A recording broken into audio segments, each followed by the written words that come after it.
Assalamu alaikum wa rahmatullahi wa barakatuh. Today, my topic will be revolving around Galvanism.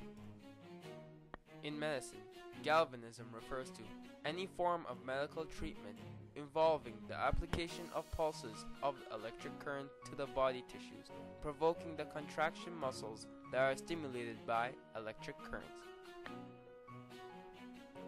This effect was named by Alessandro Volta after his contemporary, the scientist Luigi Galvani, who investigated the effect of electricity on dissected animals in the 1780s and the 1790s.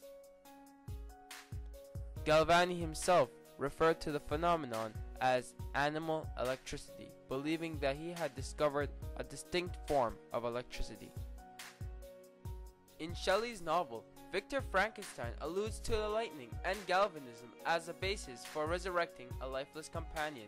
Although Volta's idea had transferred Galvani's theory of animal electricity within the scientific community, the notion of electricity and reanimation still lingered in the air when Mary Shelley penned her novel.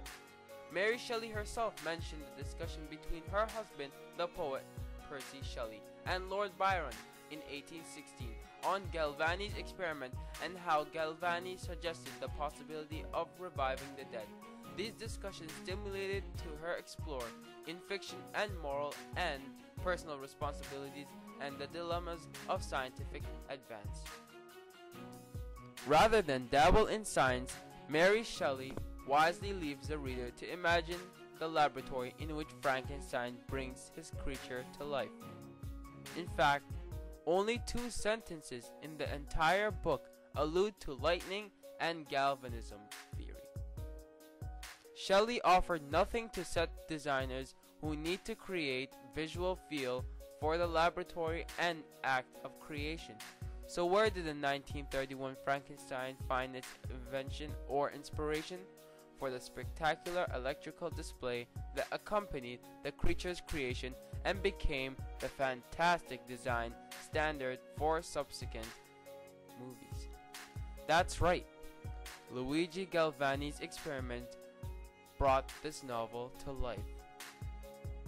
The modern study of galvanic effects is called electrophysiology, the term galvanism being used in only historical context.